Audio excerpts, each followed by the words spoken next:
भारत माता की भारत माता की बीजेपी बीजेपी। আমরা আজকে দেখতে পেতাম না ডক্টর সেবা প্রসাদ মুখার্জি যদি না থাকতেন। এমন একজন লিজেন্ড ব্যক্তি, ওনার প্রয়াণ দিবস, যাকে আমরা বলিদান দিবস হিসাবে আখ্যায়িত করি, এবং এমন একজন ব্যক্তি যিনি ইন্ডিয়ান হিসাবে আমরা গর্ববোধ করি, একজন ব্যারিস্টার হিসাবে। এত বড় ব্যারিস্টার ভারতবর্ষে খুব কম সংখ্যক লোকই ছিল। এডুকেশনের কথা যদি বলি, এডুকেশনিস্ট, আমার পূর্ববর্তী বক্তারা বলেছেন যে ভারতবর্ষের আজকে যে এডুকেশনের যে অবস্থা, ন্যাশনাল এডুকেশন পলিসি হোক 2020-এ, সবকিছুই কিন্তু ওনার যে দৃষ্টিভঙ্গি, ওনার যে চিন্তা ভাবনা, তার উপর ভিত্তি করে কিন্তু ন্যাশনাল এডুকেশন পলিসি আমাদের দেশের মাননীয় প্রধানমন্ত্রী নরেন্দ্র মোদীজি সেই কাজটা করেছেন। অখণ্ড ভারতের বিষয়ে আমাদের মাননীয় সভাপতি বলেছেন যে নিজের দেশকে অখণ্ড রাখার জন্য আমরা সবাই জানি কিভাবে উনি বলিদান হয়েছে। আজকে ভারতের যদি পুরনো যে মানচিত্র আমরা দেখি, সত্যি আমাদের দুঃখ হয় যে এত বড় মহাদেশ, উপমহাদেশ, সেভাবে আজকে আমরা হারিয়েছি। উনি কিন্তু চাইতেন না যে দেশ পার্টিশন হোক, সবসময় উনি প্রতিবাদী ছিলেন, সেই বিষয়ে আমরা সবাই জানি। এখনো অনেক চেষ্টা চলছে। আমরা আজকে দেখি যে এইরকম যে একদম দৃঢ় চেতা যে রাষ্ট্রনায়ক, ওনার যে পথ দেখানো, সেই পথে আমাদের এখন যে আরেক রাষ্ট্রনেতা, আমাদের যশস্বী প্রধানমন্ত্রী নরেন্দ্র মোদীজি সেই দিশায় চলছেন। ভারতকে নষ্ট করার জন্য, ভারতকে আঘাত করার জন্য, আমরা কিছুদিন আগেও আমরা দেখেছি টেররিস্টদের তো আক্রমণ ছিলই, বারবার আক্রমণ, এবং এর আগেও আমরা দেখেছি। কিন্তু মাননীয় প্রধানমন্ত্রী যবে উনি প্রধানমন্ত্রীর যে দায়িত্ব নিলেন, যখন যখন যে আঘাত এনেছে, তার কিন্তু যেরকম বলা সেটা করেছে, সেটা এয়ার স্ট্রাইকই হোক, সার্জিক্যাল স্ট্রাইকই হোক। যখন উনি এবার বিহারে গান্ধী ময়দান থেকে উনি বক্তব্য রাখছিলেন যে 26 জন নিরীহ পর্যটকদের যেভাবে নৃশংসভাবে বেছে বেছে ধর্মের ভিত্তিতে তাদেরকে খুন করা হয়েছিল টেররিস্টরা পাক মত পুষ্ট, উনি হুঙ্কার দিয়েছিলেন কাউকে ছাড়া হবে না। আমরা জানতাম যে আঘাত তো প্রচন্ড ভাবে হবে, আর এরকম আঘাত আমরা এমন ভাবে দেখালো যাকে বলে প্রেসিশন অ্যাটাক। প্রায় 9টার মতো টেররিস্ট ঘাঁটি ধ্বংস করে দিয়েছে, এবং যে ওদের যে এয়ার ডিফেন্স সিস্টেম সেটাকে পর্যন্ত ধ্বংস করে দিয়েছে। এবং আমরা দেখলাম যে ভারত আজকে কোন জায়গায় দাঁড়িয়েছে, এবং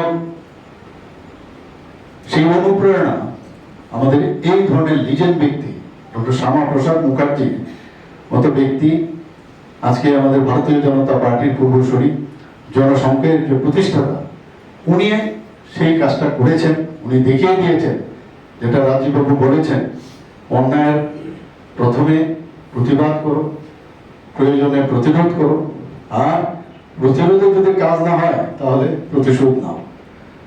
মাননীয় প্রধানমন্ত্রীজি বারবার বলছেন এবার যে অপারেশন সিন্দুরের ঘটনায় যে রক্ত আর জল একসাথে চলতে পারে না, বন্ধ করে দিয়েছে। ভারতবর্ষের জল দিয়ে ওদের কৃষি জমি সব উর্বর হয়, এবং সেটা কিন্তু টেররিস্টদের বিরুদ্ধে যুদ্ধ। উনি বলছেন ট্রেড আর টেররিস্ট একসাথে চলবে না, ব্যবসাও করবো আবার টেররিজমও চলবে হবে না।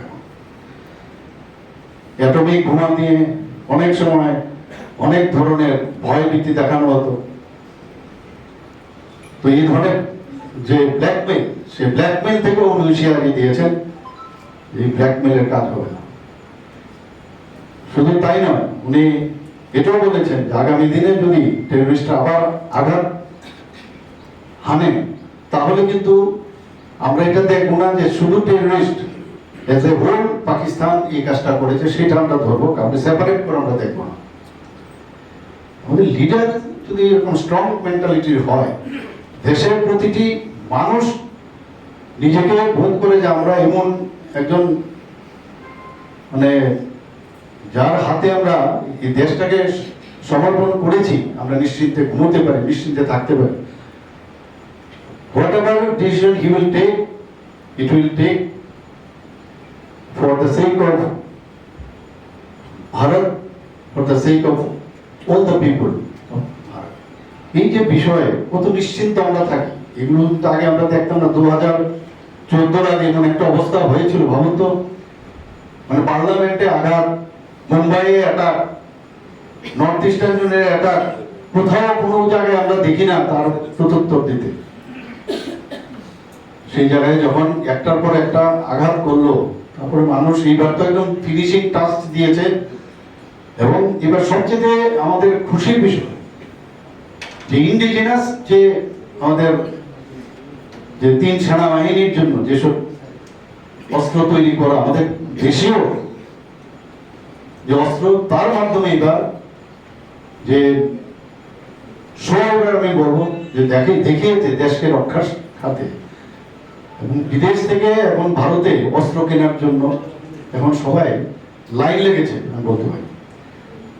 তো আজকে ডক্টর শ্যামাপ্রসাদ মুখার্জির এই যে আজকের দিনে 1953-তে আমরা সবাই জানি উনি প্রয়াণ হয়েছেন, এবং কিভাবে প্রয়াণ হয়েছেন সেটাও কিন্তু একটা মিস্টেরিয়াস ঘটনা। সকাল 6:30টার সময় 1953-তে উনি রওনা দেন সে পাঞ্জাবের উদ্দেশ্যে, পাঞ্জাব হয়ে জম্মু অ্যান্ড কাশ্মীরে যাবে। উনি জানতেন তৎকালীন সময়ে ভারতের বড় বড় জনসংঘের যারা লিডার, ইনক্লুডিং আমাদের অটল বিহারী বাজপেয়ী, শুধু অনেকে ছিলেন, সেই ট্রেনে ফুল দিয়ে সাজিয়েছিল ট্রেনটাকে, এবং জনসংঘের যে ফ্ল্যাগ দিয়ে ওই ট্রেন কামরাটা সাজিয়েছিল।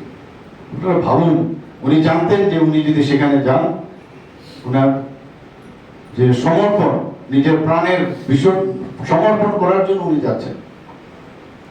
এবং আমরা জানি এগুলো, একটু ভাবুন, আপনি যদি বর্ডার এরিয়াতে যদি যায়, এক দেশের মধ্যে দুটো দেশ, উনি বারবার বলছেন যে আমাদের এখানে দুটো সিম্বল কি করে থাকে, দুটো নিশান কি করে থাকবে, প্রধান দুজন কি করে থাকবে, তার প্রতিবাদে 370 ধারা যে পারমিট লাগবে, জম্মু অ্যান্ড কাশ্মীরে ঢুকতে গেলে পারমিট লাগবে, এই পারমিটের বিরুদ্ধে উনি গেলেন সেখানে। তো যদি যায় সেখানে, ইচ্ছে বলে সেখানেই ভারতীয় পুলিশ তাকে অ্যারেস্ট করতে পারতো, কিন্তু অ্যারেস্ট করেনি, ইচ্ছে করে যেতে দিল। আগের থেকে প্ল্যানিং এটা নিয়ে যদি আমরা এই বিষয়ে আরো আমরা পোস্টমর্টম করি, আমরা জানি বিষয়গুলো, এবং ওনাকে কিভাবে রাখা হবে। ওনার ডাক্তার বারবার বলেছেন, ফিজিশিয়ান, যে ওনাকে স্ট্রেপ্টোমাইসিন যাতে কোনো অবস্থায় না দেওয়া হয়। স্ট্রেপ্টোমাইসিন ইনজেকশন দেওয়া হয়েছিল ওনাকে, এবং আজও কিন্তু অধুরা যে কেন উনি মারা গেছেন, কিভাবে মারা গেলেন। কিন্তু একটা কাজই করেছেন উনি, খুব অল্প বয়সে উনি মারা গেছেন, আমরা সবাই জানি যে ওখানে এই যে আপনার যে পারমিট, সেটা কিন্তু বাতিল হয়ে গেছে ওনার মৃত্যুর পর। বহু কাহিনী আমরা সবাই জানি। একের পর আমরা আজকে প্রতি বছরে আমরা আসি, ওনার জন্মদিনও পালন করি, বলিদান দিবস আমরা পালন করি, কিন্তু এখান থেকে আমাদের কার্যকর্তারা যে ইন্সপিরেশন নেওয়া, যে এরকম একজন লিজেন্ড ব্যক্তি যে 33 বছর বয়সে এত বড় এডুকেশনিস্ট, ক্যালকাটা ইউনিভার্সিটি এরকম এই বয়সে কেউ ভাইস চ্যান্সেলর কেউ হয়, এবং শুধু এরকম না, ওখানে গিয়েও উনি যেভাবে কাজ করেছেন ভাবা যায় না যে অনেক মানে ক্যালকাটা ইউনিভার্সিটির মধ্যে বাংলা বিষয়ে সেখানে পড়ানো হতো না। প্রেসিডেন্সিতে উনি যখন পাস করেছেন, he was the first boy,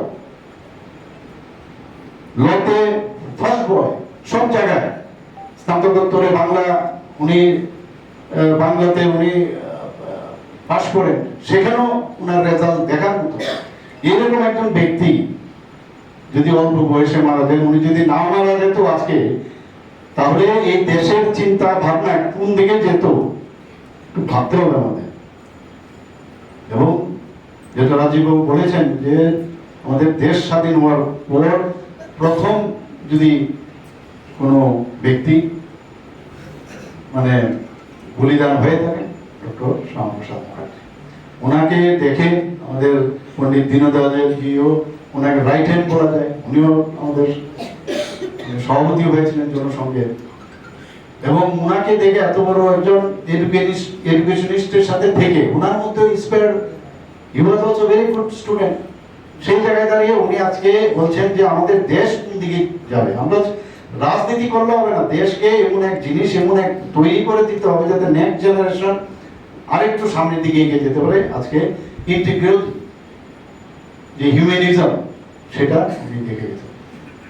capitalism, socialism, communism কত কিছু আসলো, কিন্তু এইভাবে মানে মানুষ সেই রাস্তায় চলতে পারে না। আজকে ফেলেও সমস্ত ইজম ভাবুন আপনারা, সেই সময়ে যে ইজম আজকে আমাদের কাছে উনি প্রেজেন্ট করেছেন, সেই পণ্ডিত দীনদয়ালজি আমাদের জনসংঘের এক একজন কার্যকর্তা আজকে এটাকে ক্যারি ফরওয়ার্ড করে ভারতীয় জনতা পার্টি হয়েছে, কিন্তু আদর্শ কিন্তু সেই একই। আজকের দিনে আমার মনে হয় এগুলো আমাদের বারবার মানে চিন্তা করা উচিত। এবং এরকম একজন ব্যক্তিকে আমরা যখন ছোটবেলায় ছিলাম, আমাদের সময় আমরা ডক্টর শ্যামাপ্রসাদ মুখার্জিকে যাতে না জানতে পারি, যাতে না বুঝতে পারি, উনি যে পথ দেখাচ্ছিলেন সেইভাবে যাতে আমরা না চলতে পারি, ইতিহাসের পাতায় ছিলই না। এই যে এক দুই লাইন আমরা জানতাম এরকম। এবং আমাদের যারা তৎকালীন সময়ে যে রাষ্ট্র পরিচালিত করেছে, বিভিন্ন রাজ্যেও যারা পরিচালিত করেছে, তাদেরও ডক্টর শ্যামাপ্রসাদ মুখার্জি সম্পর্কে মানে কোনো রকম শব্দ করত। তো সেই জায়গায় দাঁড়িয়ে আজকে আবার আলটিমেটলি ট্রুথ কিন্তু কোনোদিন দাবিয়ে রাখা যায় না। আজকে ভারতীয় জনতা পার্টির সরকার আসার পর, বিশেষ করে মাননীয় প্রধানমন্ত্রী নরেন্দ্র মোদীজি আসার পর, যেভাবে শুধু ডক্টর শ্যামাপ্রসাদ মুখার্জি না, আরো যারা লিজেন্ড ব্যক্তি, নেতাজি সুভাষ চন্দ্র বোস থেকে আরম্ভ করে আমাদের সব ব্যক্তিরা উনি যেভাবে আবার তাদের সম্মান দিচ্ছে, সেটা আগে কোনোদিন ছিল না। সেই কাজটা আমাদের করছে। ওনার পিতার সম্পর্কে আমরা সবাই জানি, স্যার আশুতোষ মুখার্জি। এরকম একটা ফ্যামিলি যে রাষ্ট্রবাদী চেতনা, এবং এই ফ্যামিলির থেকে উনি যে ইনহেরিট করেছে উত্তরাধিকার সূত্রে আমি বলবো যে রাষ্ট্রবাদী চিন্তা, সেভাবে পবিত্র মর্যাদাপূর্ণ জীবনযাপন করার যে চিন্তা ভাবনা, সেটা ফ্যামিলি থেকে উনি সেটা পেয়েছেন। বলিদান দিবস আজকে আমরা এই দিনের উদযাপন করছি। ভারতীয় জনতা পার্টি সারা ভারতবর্ষ ব্যাপী ওনারকে স্মৃতি, ওনার প্রতি শ্রদ্ধা নিবেদন করা হচ্ছে। আমাদেরও বিভিন্ন মন্ডল স্তর থেকে জেলা স্তর এবং বুথ স্তর পর্যন্ত আমাদের এই ভারত কেশরী ডক্টর শ্যামাপ্রসাদ মুখার্জিকে আমরা শ্রদ্ধাঞ্জলি নিবেদন করে আমরা বিভিন্ন অনুষ্ঠানের আয়োজনও করেছি। আমরা জানি 1951 সনে ভারত কেশরী ডক্টর শ্যামাপ্রসাদ মুখার্জি ভারতের অখণ্ডতাকে রক্ষা করার জন্য জনসংঘের প্রতিষ্ঠা করেছিলেন। আর সেই সময় কেন জনসংঘের প্রতিষ্ঠার প্রয়োজনীয়তা ছিল? কারণ আমরা দেখেছি স্বাধীনতার পর এই ভারতবর্ষকে জাতির ভিত্তিতে হিন্দুস্তান পাকিস্তান হিসাবে ভাগ করা হয়েছিল। আর সেই সময় এই ভাগ শুধু জাতির উপর ভিত্তি করে, এবং তৎকালীন যারা এই দেশকে পরিচালনার দায়িত্ব নিয়েছিল, মোহাম্মদ আলী জিন্না আর এই জওহরলাল নেহরু, তাদের রাজনৈতিক চরিত্রকে চরিতার্থ করার জন্য দেশকে ভাগ করা হয়েছিল। আর পরবর্তীকালে শুধু হিন্দুস্তান পাকিস্তান দেশকে ভাগ করে ক্ষান্ত হননি, সেই কুচক্রীরা আবারও দেশকে ভাগ করার প্রয়াস সেই তদানীন্তন মানে স্বাধীনতার পর থেকেই শুরুয়াত হয়েছিল। আর তখন এই ভারত কেশরী ডক্টর শ্যামাপ্রসাদ মুখার্জি উনি বললেন যে না, এই ভারতের অখণ্ডতাকে রক্ষা করতে হবে। আর এই ভারতের অখণ্ডতাকে রক্ষা করার জন্য সেই সময় অটল বিহারী বাজপেয়ী, পণ্ডিত দীনদয়াল উপাধ্যায়, সুন্দর সিং ভান্ডারী থেকে শুরু করে আরো কয়েকজন বলিষ্ঠ আমাদের কার্যকর্তা তাদের নিয়ে জনসংঘ প্রতিষ্ঠা করেছিলেন। আমি যেটা বলছিলাম যে ভারতকে আবারও টুকরা টুকরা করার প্রয়াস আমাদের ভারতবর্ষের সেই সময় থেকে, স্বাধীনতার পর থেকে কুচক্রীরা সেই সময় তাদের ব্যক্তিগত রাজনৈতিক চরিত্রকে চরিতার্থ করার জন্য প্রয়াস করছিল। এখনো প্রয়াস চলছে, এখনো ভারতকে ভাগ করার প্রয়াস এই চক্রীরা করে চলছে। আর যারা এই ভারতবর্ষকে আবারও টুকরা টুকরা করার, আবারও ভাগ করার প্রয়াস করছে, তাদেরকে কিছু রাজনৈতিক দল তাদেরকে সমর্থন করে এখনো ভারতবর্ষের বুকে রাজনীতি করার প্রয়াস করছে। তার বিরুদ্ধে আমাদের দেশের যশস্বী প্রধানমন্ত্রীও, উনারও যে সংকল্প যে ভারতের অখণ্ডতাকে রক্ষা করতে হবে, ভারতকে সুদৃঢ় করতে হবে, সেই লক্ষ্যমাত্রা রেখে আমাদের দেশের প্রধানমন্ত্রীও, সেই আমাদের শ্যামাপ্রসাদ মুখার্জি, পণ্ডিত দীনদয়াল উপাধ্যায়, অটল বিহারী বাজপেয়ীর দেখানো পথকে অনুসরণ করে আমাদের দেশের যশস্বী প্রধানমন্ত্রীও আমাদের সেই পথেই কাজ করছে। ভারত কিশোরী ডাক্তার শ্যামাপ্রসাদ মুখার্জি, আমরা তার ইতিহাস জানি, আমি এখানে বিস্তারিত বলার প্রয়োজনীয়তা নেই। যে কাশ্মীর যে 370 ধারা, সেখানে 370 ধারা লাগু করে তৎকালীন জওহরলাল নেহরুর সরকার সেই সময় কাশ্মীরকে ভারতবর্ষের থেকে আলাদা করার একটা প্রয়াস কুচক্র করেছিল। আর তার বিরোধিতা করে কাশ্মীরে গিয়ে উনাকে বলিদান হতে হয়েছিল।